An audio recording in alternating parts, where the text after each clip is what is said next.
Diogo Oliveira, resume a vitória do Inter, o show do Edenilson. Tens uns 40 minutos para fazer. Não, preciso de menos tempo. Boa tarde para todo mundo. A grande notícia para o Inter é que a cada jogo, tirando aquela partida contra o Juventude, a gente vê o Inter do Mano Menezes evoluindo, pegando problemas que aconteceram no jogo e resolvendo no seguinte, algo que não acontecia com o antecessor. Né? Qual é a grande virtude do Inter agora, Pedro? É que o Inter é um time organizado. O Inter agora é um time taticamente organizado. Antes o Inter queria atacar trocando passes lá na frente, só que quando perdia a bola não estava organizado para defender, então estava sempre correndo para trás, tomava um gol atrás do outro. Né? Então o Inter não tinha uma lógica de atacar de uma maneira, segundo o conceito, ou pelo menos não conseguiu, no tempo que o Cacique Medina teve, de se organizar para fazer outra parte, que era se defender.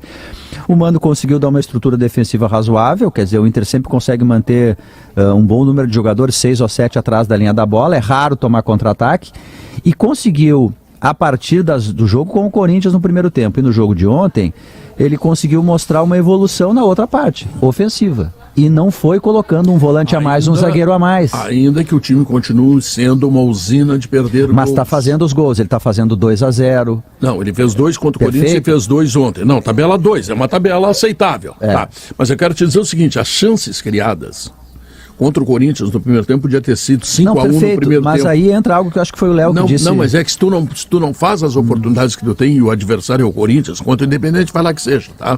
Aí tu paga o preço de não ter a vitória. Sem dúvida. Tá entendendo? Mas tu vê que o Inter mudou um pouco a mecânica, acho que foi o Léo que referiu isso num programa. O Inter mudou a mecânica, né? 3 meias, um volante só, o Rodrigo Dourado, que acabou ficando no time porque o Inter sempre quer um volante diferente, mas não traz um melhor que o Dourado, aí joga o Dourado, que não é o Pogba, mas é melhor do que os outros. Com 3 meias à frente, com 2 atacantes lá centralizados, quer dizer, o jogador mais próximo da área não ficou sozinho. Então o Inter criou alternativas, o Inter hoje chega dentro da área com mais gols. Claro que ele precisa de mais teste, né? É óbvio que não dá para fazer o julgamento por 2 jogos. Mas a gente entrando em forma. Mas assim, o Mano, olha, a gente tá perdendo muito gol. A gente tem que finalizar melhor. E conseguiu, né? Bagé viu o jogo ontem, sabe que o Alan Patrick vai entrar em seguida, que o Tyson vai se recuperar. Mas se não classificar para a segunda fase, nem joga o Alan Patrick, né? Ontem o Guairenha fez um gol aos 51 do segundo tempo para ganhar o jogo contra o 9 de Mas a diferença agora, a diferença é no saldo de gols, né? O Inter tem um gol a mais no saldo. O Inter tem um gol a mais. O mesmo score, o Guarenha ganhou de 1-0, o Inter ganhou de 1-0, classifica o Inter.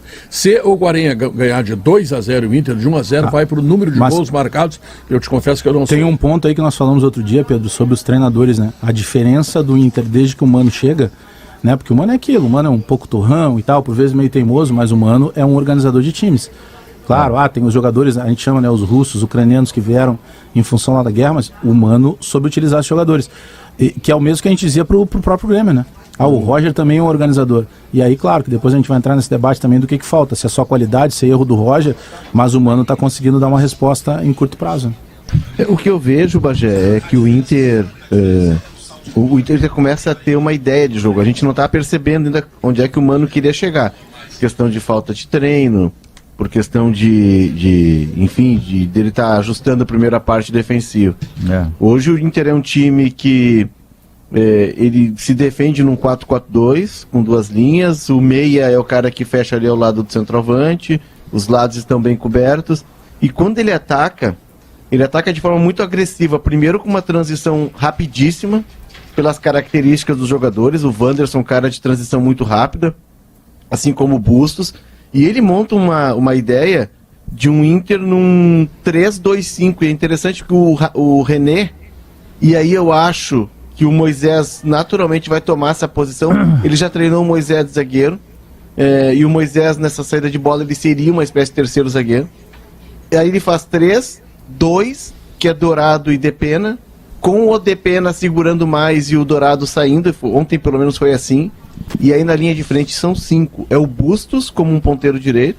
Ontem até não foi tanto, porque o Vladimir Hernandes, o atacante do Medellín, ficou nas costas dele, mas é o Bustos na direita, o Wanderson na esquerda, e aí o Edenilson, o Maurício ontem, o Patrick e o David. Ou seja, fica um time muito agressivo. Isso faz com que o Inter, quando ataque, tenha pelo menos 4, 5 jogadores dentro da área. Isso é força ofensiva. Mas o principal, o propulsor dessa ideia de jogo é a transição rápida. O Inter não é um time que dá passe para lado. O Inter é um time que joga em função do gol e em direção ao gol. É uma seta apontando para o gol pelas características dos jogadores. Está interessante. Eu acho que é uma forma de jogar que, bem azeitada, ela pode dar bons frutos para o Inter. O jogador mais importante dessa ideia, aí o Léo falou em transição rápida, a gente estava discutindo aqui antes do programa, né? Qual é dos reforços do Inter, qual foi o melhor? É o Alan Patrick agora? Enfim, eu entendo que o Wanderson... E agora o Wanderson. Eu acho o Wanderson, porque era um jogador... Bom, eu perdi as contas de quantas vezes na hora de fazer críticas ao Inter eu disse, olha, não existe futebol sem ponteiro, sem um extrema, como se diz modernamente hoje, né? Um jogador que às vezes individualmente arraste o time para frente, tem uma vitória pessoal. Futebol sem velocidade não tem. Embora tu possa construir velocidade com ultrapassagem, tu às vezes tu tem que ter um jogador que consiga fazer isso individualmente. Né? E o Wanderson, ele é ponteiro, ele vai pra cima mesmo. Essa é a hora vai do elogio ao Capa. É a novidade, né? Oi. O Capa, que por muito tempo foi criticado com razão, tirando os excessos, que todo excesso, pela definição da palavra, já é demais, mas houve críticas ao Capa, e algumas delas tinham fundamento, de o Capa ou indicar jogadores que não funcionavam, ou fazer o seu papel e a gente não vê o resultado no campo.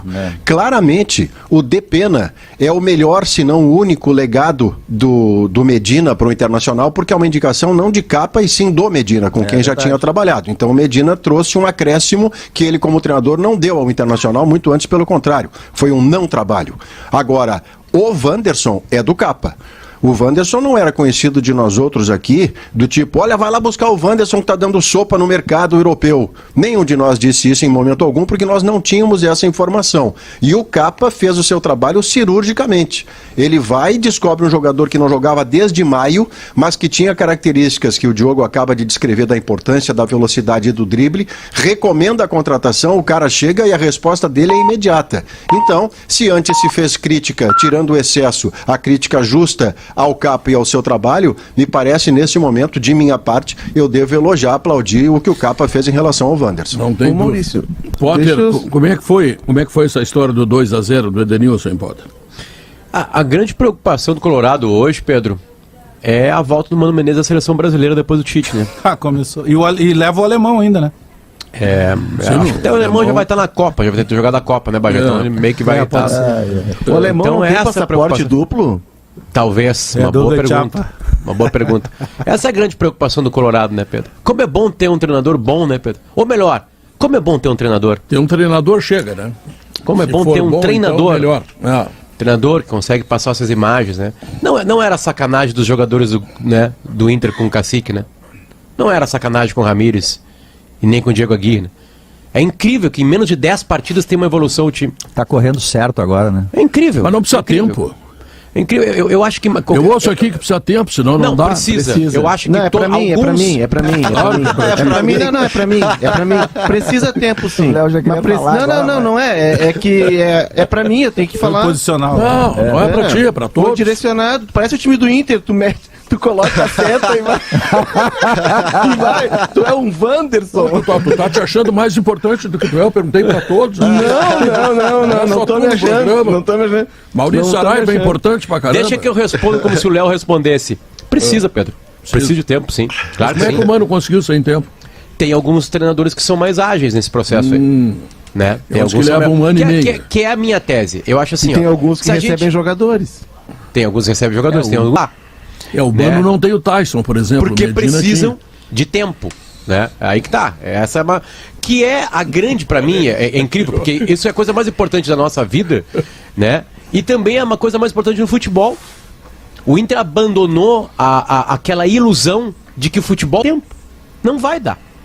Os dois treinadores que o Inter trouxe precisavam de tempo. E talvez com o tempo comprove que eram bons. Num clube pequeno. Ou em clubes pequenos, como treinou o Ramires e o Cacique. Clube novo, que nem aquele americano que ele foi lá. Nos Estados Unidos é outro tipo de... Não tem rebaixamento, né? As competições são diferentes, né, Pedro?